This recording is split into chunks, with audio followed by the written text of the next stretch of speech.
오늘은 세례 요한의 영성에 대해서 말씀을 드리고자 합니다. 세례 요한은 구약시대 마지막 선지자로서 선지자 이사야의 말과 같이 주의 길을 광야에서 외친 소리였었습니다.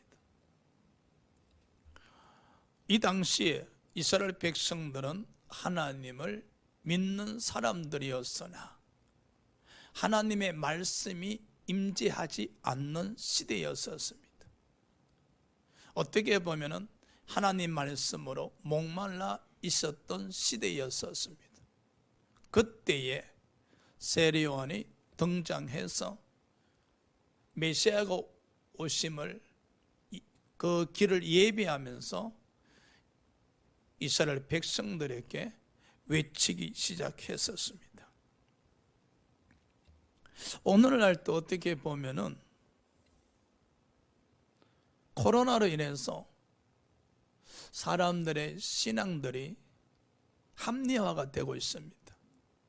기도를 안 함에도, 말씀을 되새김질하지 않음에도, 전도를 하지 않음에도 모든 것이 코로나로 인해서 합리화가 되고 있습니다.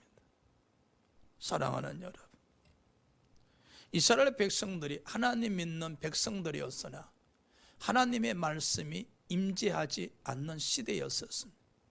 혹시 오늘날 우리가 하나님 믿는 백성들임에도 불구하고 하나님의 말씀이 임하지 않지는 않는가?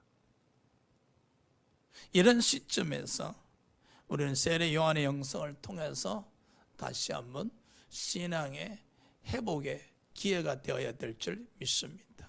첫 번째, 세례 요한은 심령이 강했었습니다. 누가복음 1장 80절입니다.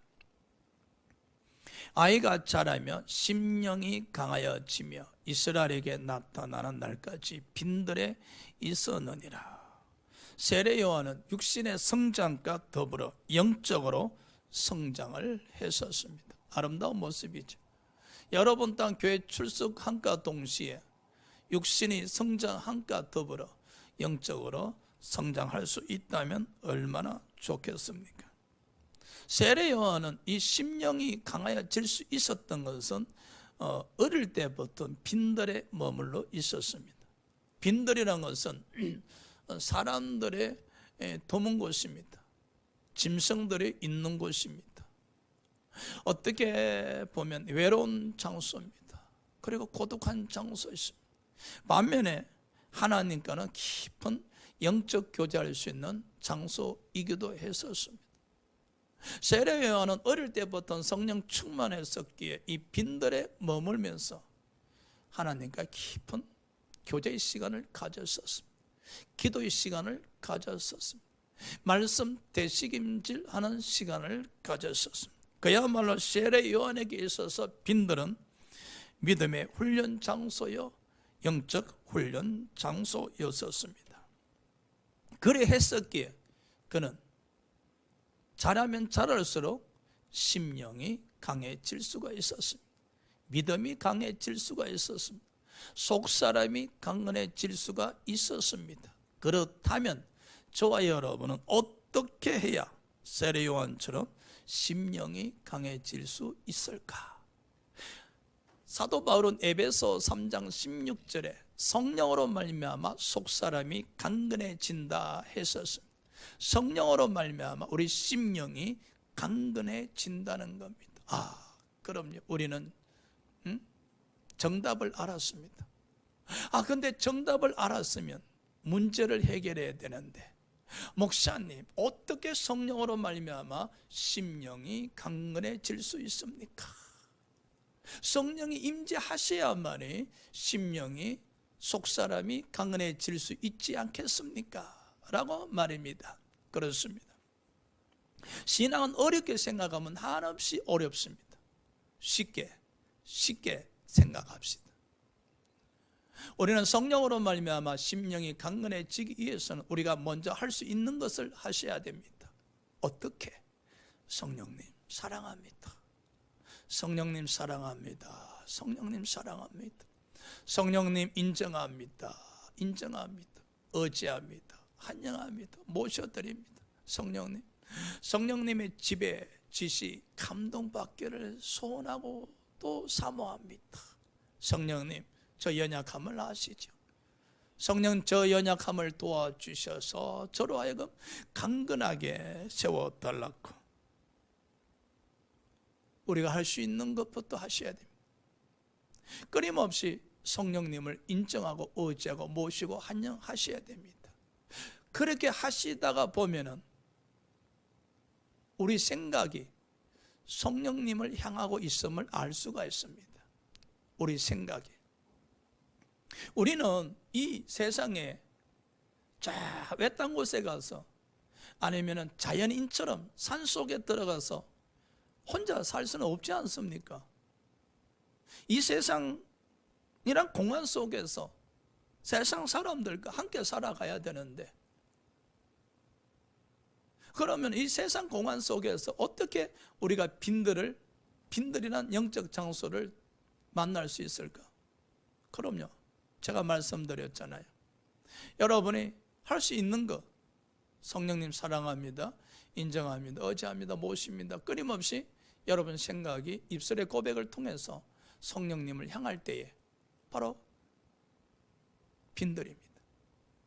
이 세상이란 공간 속에 머물러 있지만 우리 생각은 세상 속에 있지 아니하고 성령님께 향하고 있지 않습니까? 그러므로 우리가 어느 곳에 있든지 간에 우리 생각이 성령께로 향하고 있다면 바로 빈들임을 기억하시기 바랍니다. 그와 같은 빈들의 환경 속에서 우리가 성령님을 인정하고 모시고 의지하고 환영합니다라는 이 반복된 되새김을 통해서 끊임없이 영적 고백을 드린다면 심령이 강해짐을 알 수 있을 겁니다. 아니 목사님, 어떻게 우리가 성령으로 말미암아 심령이 강해졌음을 알 수 있습니까? 마태복음 5장 3절에 보니 심령이 가난한 자는 천국이 저희 것임이니라 라고 말씀하셨거든요. 성령으로 말미암아 심령이 강건해지면 천국을 소유한 자가 됩니다. 천국을 소유하게 되어지면 천국에 대한 관심을 가지게 되어집니다. 천국에 대해서 생각하게 되어집니다. 그리고 천국에 대한 소망을 가지게 되어집니다. 바로 이것입니다. 우리가 성령으로 말미암아 심령이 강건해지면 그 증거로 천국에 대한 관심, 천국에 대해서 소망을 가지게 되어지고 그리고 천국을 침노하는 자가 되어집니다. 세례 요한은 천국을 침노하는 자였었습니다. 사랑하는 여러분, 우리도 세례 요한처럼 성령으로 말미암아 심령이 날마다 강건해져서 날마다 천국을 침노하는 자 됩시다. 두 번째, 세례 요한의 영성은 회개하라는 말씀이었습니다. 마태복음 3장 1절 2절에 보니 그때 세례 요한이 이르러 유대 강야에서 전파하여 말라되 회개하라 천국이 가까이 왔느니라 하였으니, 이 세례 요한이 회개하라 천국이 가까이 왔느니라고 외칠 때에 이스라엘 백성들은 선민사상으로서 믿음의 조상인 아브라함의 자손들이기에 태어난과 동시에 구원받았다라고 생각했었습니다. 태어난과 동시에 한마디로 혈통적 구원론을 갖고 있었죠. 그러다 보니 구원은 당연치사한 겁니다. 그렇다면 구원받은 백성으로서 그의 합당한 삶을 살아야 됐었는데 그렇지가 못했었습니다. 온갖 죄악을 행하는 삶을 살았었습니다. 특히 누가복음 3장 10절 14절에 그 당시에 사회에 만연했던 죄악을 볼 수가 있는데, 부자들은 옷이 넘쳐났었습니다. 가난한 자들은 옷이 없었습니다. 세례인들은 정해진 세금보다 더 많은 세금을 백성들로부터 거둬들임으로 백성들을 어렵게 만들었었습니다. 군인들은 힘을 사용해서 백성들을 강탈하고 거짓 고발해서 백성들을 고통스럽게 만들었었습니다. 종교 지도자들은 하나님의 말씀을 전하였으나 생활 속에서는 언행 불일치의 삶을 살았었습니다. 그럼에도 불구하고 그들은 구원받은 백성이라 여겼었습니다. 아주 선민사상에 사로잡혀 있었습니다. 그러한 이스라엘 백성들에게 세례 요한은 회개하라고 외쳤던 것입니다. 오늘날 우리에게 외침이 아닌지, 우리의 심령을 울리는 외침이 아닌지 한번 좀 생각해 보셔야 됩니다. 우리 또한 모태 신앙인들로서 또는 교회 열심히 출석하는 신앙인들로서 자기 나름대로 신앙생활 열심히 하고 있기에 구원받았다 여기는 사람들, 그렇다면 구원받은 자로서 합당한 신앙생활을 했어야 함에도 불구하고 우리는 그렇지 못하지는 않는가? 회개하라고 외침이 들리지 않습니까? 이 코로나로 인해서 많은 사람들이 신앙생활을 게을리함에도 불구하고 합리화가 되고 있다고 말씀드렸습니다. 아마 성령께서 외침의 소리가 깃전에 맴돌고 있지는 않는지 회개하라, 회개하라.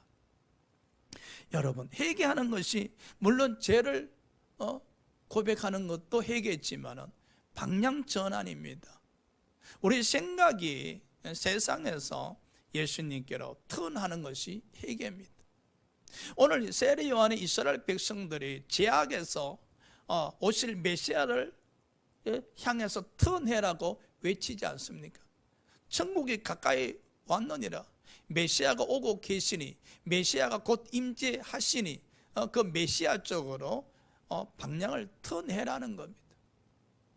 그렇습니다. 저와 여러분도 세상에서 주님 쪽으로 방향을 턴하셔야 됩니다. 회개의 정표가 무엇이겠습니까? 회개의 증거가 무엇이겠습니까? 회개의 열매가 무엇입니까? 우리가 방향을 전환하게 되어지면은 대제사장 대신 예수를 깊이 생각하게 됩니다. 신기하지요? 방향을 전환하기 전에는 어제까지만 해도 세상 속에 머물면서 세상 사람들에게 희낙낙거렸던 그런 모든 일들을 생각하게 되었었는데, 우리 생각이 주님 쪽으로 방향이 턴되니, 그리고 주님 쪽으로 턴된 방향이 더욱더 턴되며 어느 순간에 자신도 모르게 예수님을 생각하고 있더라는 겁니다. 대제사장 되신 예수, 우리 죄를 짊어지시고 십자가에 우리 죄값을 지불하기 위해서 죽으신 예수를 생각하고 있더라는 거예요. 그리고 사흘 만에 부활하신 예수를 생각하고 있더라는 겁니다. 뿐만 아니라 우리에게 하늘나라 상속의 기업으로 준 영생과 하늘나라에 대해서 생각하고 있더라는 겁니다. 여러분, 어느 순간부터 교회를 생각하고 있더라는 겁니다. 어느 순간부터 담임 목사를 생각하고 있더라는 겁니다. 어느 순간부터 성도들을 생각하고 있더라는 겁니다. 나가서 교회를 위해서, 목회자를 위해서, 성도를 위해서, 하나님 나라 확장을 위해서 기도하고 있더라는 겁니다. 이것이 회개의 열매임을 기억하시기 바랍니다. 우리가 회개하였노라, 회개하였노라 라고 고백을 드리지만은 그럼에도 불구하고 우리 생각이 계속 세상에 머물러 있다면 결코 회개한 자가 아닙니다. 오늘 세례 요한은 이스라엘 백성들에게 이제 죄악에서 떠나서 하나님 없는 삶에서 떠나서 오실 메시아를 영접할 준비를 하거라 합니다. 오실 메시아를 영접할 준비를 하거라 합니다. 바로 오실 메시아를 향하여 턴하라, 턴하라, 턴하라고 지금 외치는 겁니다. 바로 회개는 하나님을 향한 방향 전환임을 기억하시기 바랍니다. 그러면서 우리는 대제사장 되신 예수를 바라보셔야 됩니다. 늘 끊임없이 믿음의 생각으로 바라보셔야 됩니다. 주님을 바라보고 있노나라면 여러분 어떤 은혜가 이 심령에 와닿습니까? 주님을 이렇게 바라보고 있노라면 어떤 주님의 은혜가 이 마음에 와닿습니까? 사도 바울은 말입니다, 주님을 이렇게 바라보고 있노라 하면은 주님의 사랑이 이 마음에 와닿노라 하셨습니다. 여러분은 대제사장 되신 예수 그리스도를 깊이 생각하시는 가운데 바라보고 계시노라 하면은 어떤 주님의 은혜가 이 마음에 와닿아서 이 마음을 설레기도 하게 하시고 이 마음에 울림도 주기도 하시고 이 마음을 흔들어 놓기도 하십니까? 우리 사랑하는 주님과 더불어 영적 연애를 한번 해보시기 바랍니다. 그 시간은 정말로 아름다우실 겁니다. 우리는 말입니다, 신앙생활 하면서 어떻게 하면 신앙생활을 잘할까, 어떻게 하면 하나님 뜻대로 살까에 고민을 합니다. 그러다 보니까 항상 주님의 뜻대로 살지 못한 것에 대해서 죄인의 마음을 가집니다. 스스로도 안타까워 여깁니다. 그러나 여러분, 우리가 먼저 한번 생각해 봅시다. 어떻게 하면 주님 뜻대로 잘 신앙생활 할 수 있을까라는 믿음보다 어떻게 하면 나를 사랑하신 주님의 은혜를 만날 수 있을까, 어떻게 하면 나를 사랑하신 주님의 은혜를 깨달을 수 있을까, 먼저 이 고민에 빠져보신다면 오늘 예배 드리는 가운데 주님의 사랑을 만나기를, 나를 이토록 사랑하신 주님의 사랑, 나를 독생자 아들까지 주시면까지 사랑하신 그 은혜를 오늘 이 예배 드리는 가운데 만날 수 있을까? 저는 그것이 더 아름다운 신앙이지 않나 그렇게 생각합니다. 우리가 이루 말할 수 없는 주님의 사랑을 만나게 되고 알게 되어진다면은 주님의 뜻대로 살고자 하는 믿음의 생활은 당연히 자연스럽게 이루어질 수 있는 거 아닙니까? 그러나 불행스럽게도 우리를 사랑하신 그 주님의 사랑을 만남 없이, 깨달음 없이 어떻게 하면 주님 뜻대로 신앙생활을 할 수 있을까 고민에 빠지다 보니 신앙의 여정이 너무나 힘들고 항상 죄인의 생각으로 전락하게 되고 죄책감을 갖게 되고 고단하지요. 그러다 보니 어느덧 주님의 사랑 체험 없이 신앙이 율법으로 빠져가고 있음에 안타깝잖아요. 사랑하는 여러분, 신앙은 우리 힘으로 어떻게 주님 뜻대로 행할 수 있을까 아니고, 신앙은 주님의 은혜로 주님이 주신 힘으로 주님 뜻대로 살아갈 수 있어야 됩니다. 그래야 하기 위해서는 사도 바울처럼 주님의 사랑이 이끌림 받으셔야 됩니다. 주님의 사랑에 지배를 받으셔야 됩니다. 그래야 할 때 우리는 주님의 원하는 삶을 살아갈 수 있죠. 그럼요, 우리가 회개의 열매를 맺게 되어지면 우리 회개의 열매를 맺고 맺으면 맺어질수록 우리가 주님의 사랑을 발견하게 될 것이고 알게 될 것이고 깨닫게 될 것이고 아마 만나게 되실 겁니다. 그래야 할 때 우리의 신앙의 발걸음은 가벼울 수밖에 없겠지요. 이 무거운 신앙의 발걸음에서 벗어나서 자유함을 얻는 가운데 아주 가볍게 사뿐히 감사하며 또 감사하며 아마 천국 가는 그날까지 신앙생활을 기쁘고 아름답게 행할 수 있지 않나 그렇게 생각합니다. 세 번째, 세례 요한의 영성은 하나님의 어린 양임을 알았다는 사실입니다. 요한복음 1장 29절입니다. 이튿날 요한이 예수께서 자기에게 나오심을 보고 이르되 보라, 세상 죄를 지고는 하나님의 어린 양이로다. 사랑하는 여러분, 여러분에게 있어서 예수는 어떤 분이십니까? 세례 요한에게 있어서 오실 메시아는 세상 죄를 지고는 하나님의 어린 양이었었습니다. 세례요한은 어떻게 예수가 하나님의 어린 양임을 알 수 있었을까요? 요한복음 1장 33절에 하나님께서 가르쳐 주셨다 하셨습니다. 하나님께서 가르쳐 주셨다 하셨습니다. 참 중요한 이야기죠. 예수가 어떤 분이신가? 라고 이렇게 질문을 받았을 때 우리는 참 들은 지식으로 설명하고자 예를 썼습니다. 문득 생각이 나지 않는다면 요한복음 3장 16절을 기억하시기 바랍니다. 예수가 어떤 분인가?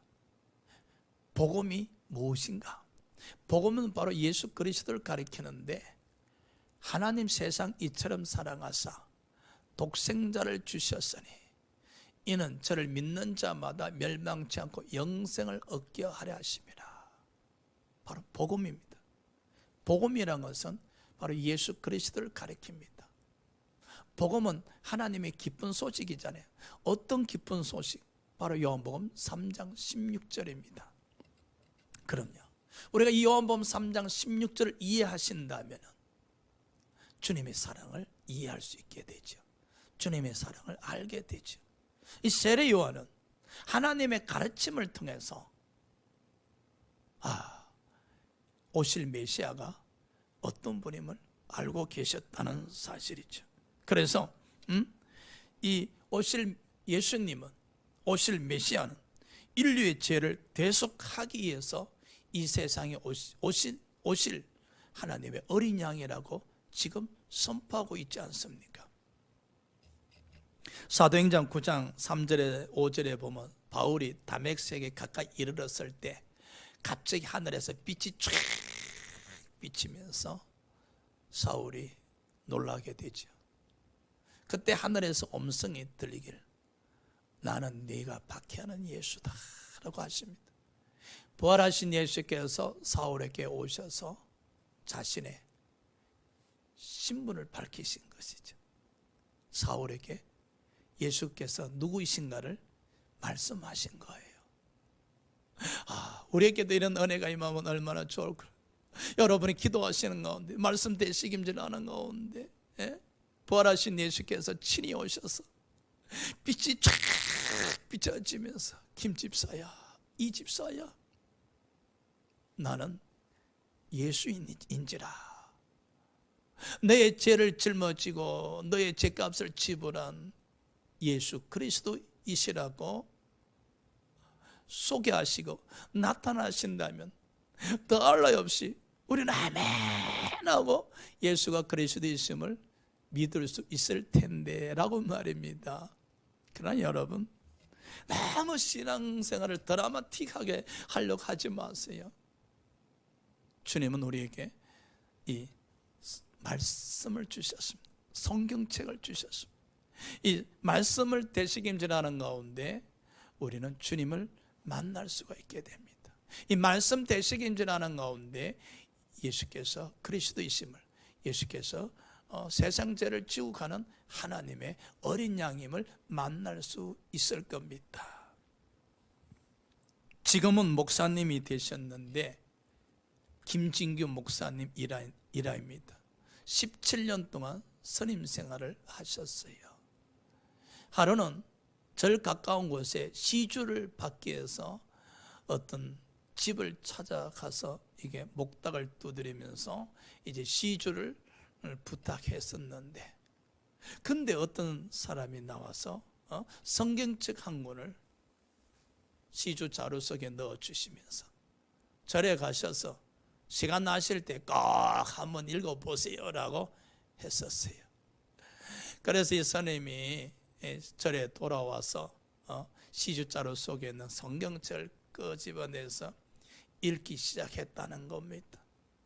여러분, 성경책을 읽어보고 싶어하는 마음을 주신 이가 하나님의 은혜입니다. 할렐루야. 되게 많은 사람들은 시주자루 속에 있는 성경책을 끄집어내었을 때 던져버리곤 할 텐데, 별 관심 없이 여길 텐데, 그러나 이 스님은 시주자루 속에 있는 성경책을 끄집어내면서 읽어보고 싶다는 마음을 가졌다는 것. 누가복음 19장에 삭개오가 예수님에 대한 소식을 들었을 때 어떠한 사람인가 알고자 하는 마음을 가졌었던 것처럼 이런 마음들은요, 하나님이 우리에게 주신 은혜임을 기억하시기 바랍니다. 그 성경책을 읽는 가운데 예수가 그리스도이심을, 예수가 세상 죄를 지고 하는 하나님의 어린 양임을 알게 됩니다. 만나게 됩니다. 그 순간 그는 17년 동안 입고 있던 스님의 옷을 벗어버립니다. 그리고 신학을 가시게 되고, 그리고 목사가 되셨습니다. 사랑하는 여러분, 우리는 신앙생활을 너무 어렵게 하려고 하지 맙시다. 너무 드라마틱하게 하려고 하지 맙시다. 쉽게 합시다. 어떻게? 성경을 읽으십시오. 아니, 목사님 누가 성경을 안 읽습니까? 조금 더 관심을 갖고 읽으십시오. 제가 몇 독 했습니다. 조금 더 읽으십시오. 그러다가 보면은 말씀을 통해서 주님을 만나게 될 겁니다. 마이클 조라는 선교사가 있었습니다. 가정이 참 불우한 가정이었었어요. 어머니 아버지가 장애인이었고, 어머니는 다리를 쩔뚝쩔뚝 저는 어머니였고, 아버지는 정신박야였었습니다. 그 부모 밑에 막내 아들로 태어났는데 너무 자존감이 낮았고 항상 열등감에 시달려서 살아갈 수밖에 없었어요. 생각해 보십시오. 얼마나 힘든 어린 시절을 보냈겠습니까? 그런데 군대 갔었더라도 그 낮은 자존감과 열등감 때문에 자살을 여러 번 시도했었습니다. 그런 가운데 이제 국군수도병원에 실려가게 되어졌고, 국군수도병원에서 수술을 받는 가운데 어릴 때 그 어머니와 함께 교회 가서 그 어머니의 기도를 들었는데 그 기도가 생각나서 하나님이 살아계시면 저 좀 데리고 가세요 라고 기도를 드린 거예요. 하나님이 살아계시면 저 좀 데리고 가세요. 이 세상에 살 맛이 없다는 것이죠. 자, 그러는 가운데요, 갑자기 환상이 열립니다. 환상이 열려서 이렇게 보는데 어떤 아주 포악한 세 사람이, 극악무도한 세 사람이 어떤 한 사람을 아주 죽이고자 두드러 패고 있었다는 거예요. 그래서 이 사람이 지켜보고 있다가 가까이 다가와서 여보세요 하고 이렇게 쳐다보는데 그 한 사람을 죽일 듯 하면서 두드러 패는 세 사람이 로마 병정이었어요. 그 로마 병정 한 사람에게 왜 당신이 그렇게 사람을 두드러 팼습니까? 그러다가 사람 죽이겠습니다 라고 그 한 사람을 쳐다보는데 자기란 거예요. 그 둘째 사람에게도 왜 그렇게 사람을 죽일 듯 팹니까? 셋째 사람에게도 왜 그렇게 죽일 듯 사람을 팹니까? 하고 쳐다보는데 그 로마 병정들이 다 자기였다는 거예요. 이 마이클 조 선교사가 주님을 극악무도하게 패고 있음을 그 환상을 통해서 자신이 직접 본 것이었죠. 그때 하늘에서 음성이 들리기를, 예수께서 징계를 받음으로 우리는 평안을 누리고 예수께서 채찍을 맞음으로 우리의 나음을 받았다는 이 음성을 듣게 되죠. 마이클 조는 모태신앙이었기 때문에 늘 이런 생각을 가지고 있었대요. 구원은 허락하시되 내 삶은 노터치. 주님, 제가 모태신앙인에게 제가 구원은 허락하시되 제 삶은 노타치입니다. 이 모태신앙인들은요, 하나님을 믿어주느라고 너무 힘이 든데요, 부모 등살에 못 이겨서 하나님을 믿어주느라고 너무 너무 힘이 든대요. 그래서 어쩔 수 없이 주일 성수를 하는데, 그래서 신앙이 딱 원칙이 나온대요. 모태 신앙인들은 하나님 구원은 허락하시되 내 삶은 타치하지 마세요. 그래서 개망난이처럼 살았다는 거예요. 그런데 국군 수도병원에서 수술하는 가운데 주님을 만났잖아요. 주님을 알게 되었잖아요. 그 순간에 믿어주는 신앙인에서 믿는 신앙인으로 바뀌어지다는 겁니다. 구원은 하나님의 은혜였으며 내 삶은 아버지를 위해서 드리는 것이었습니다. 할렐루야.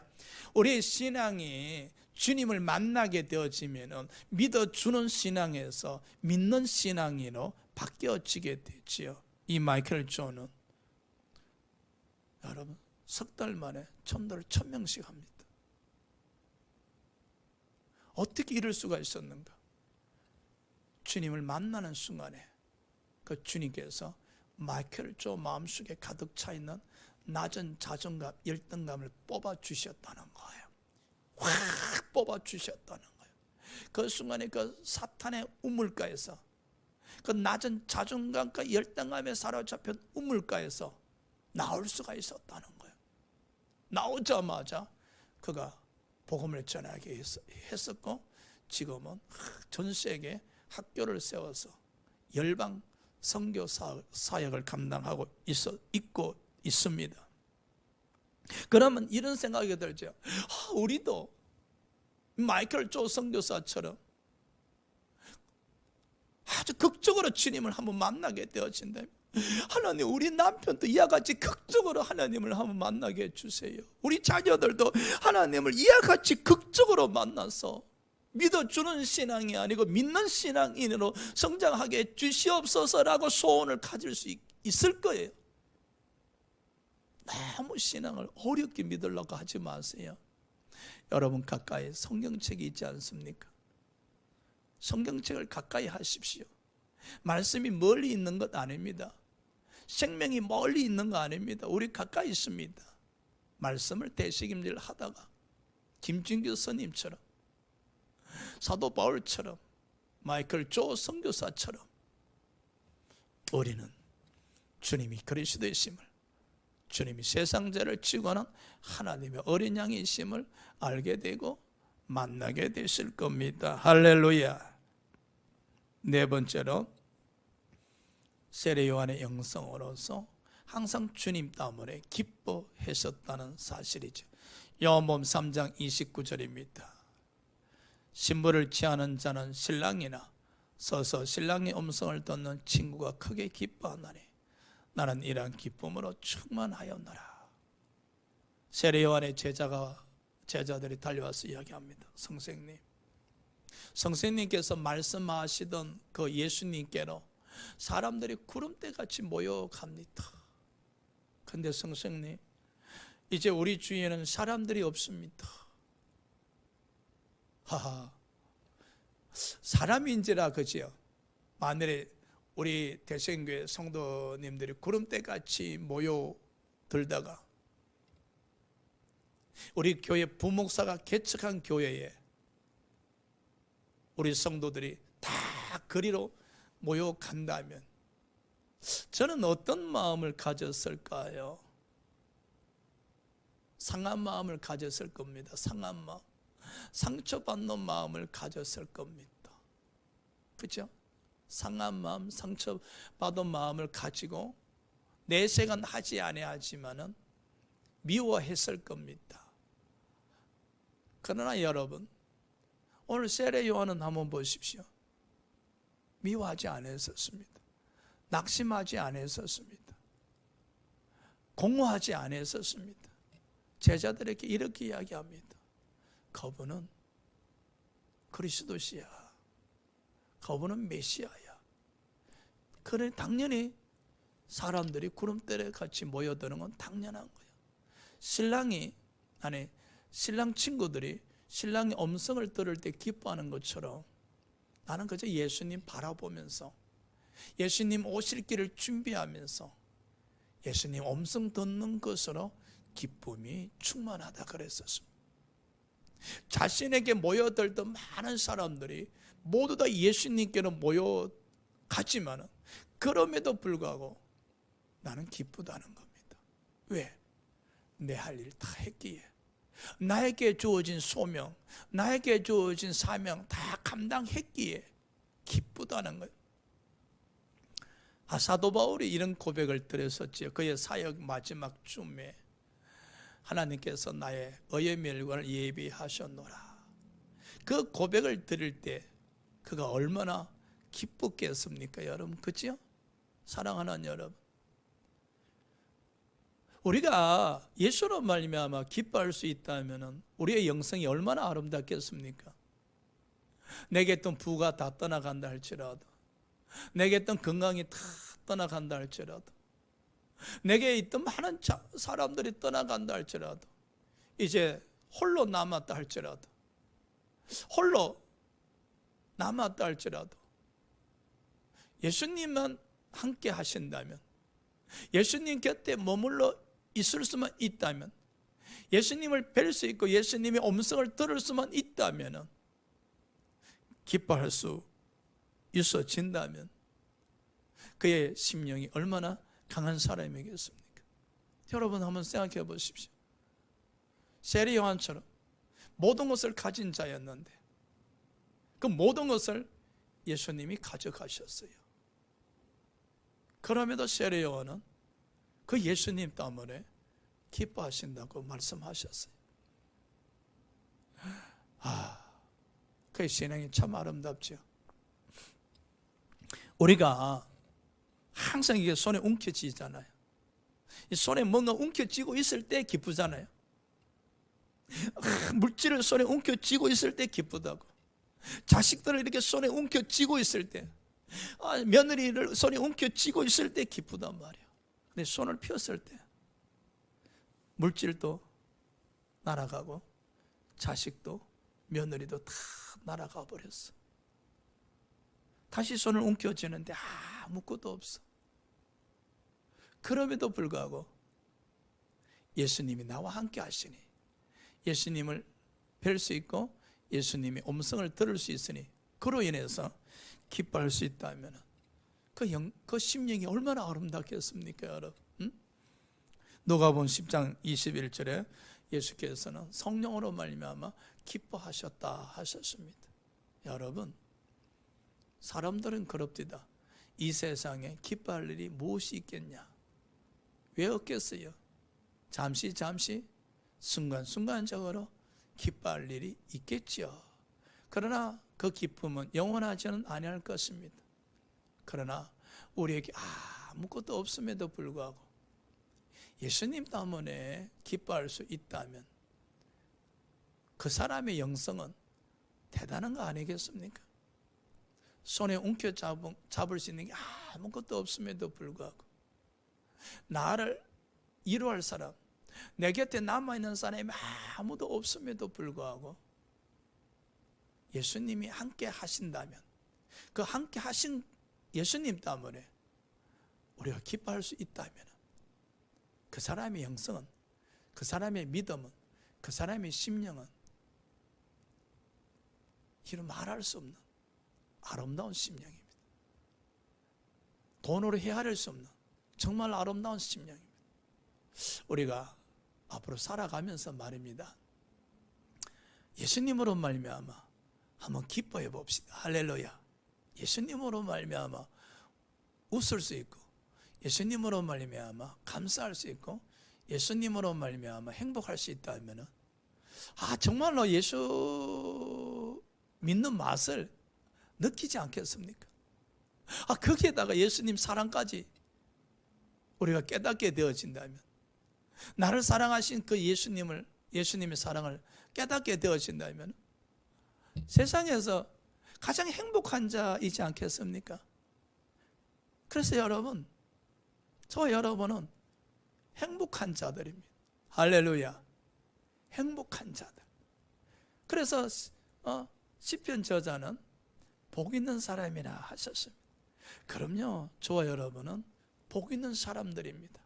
그래서 항상 하나님의 사랑을 감사하고 날마다 그 하나님의 사랑을 만나기를 소원하고 하나님의 사랑을 깨닫기를 또 소원하셔야 됩니다. 어떻게 신앙생활을 잘 할까 고민보다는 어떻게 하면 하나님의 사랑을 더 만날 수 있을까? 어떻게 하면 하나님의 사랑을 더 깨달을 수 있을까? 라는 신앙에 초점을 맞추셔야 됩니다. 그래야 할 때 우리의 신앙의 발걸음은 가벼울 수밖에 없습니다. 한 주간 동안 또 쉽게 가볍게 주님과 한 걸음 한 걸음 동행하는 여러분 되시길 주의 이름으로 축원드립니다. 기도하시겠습니다.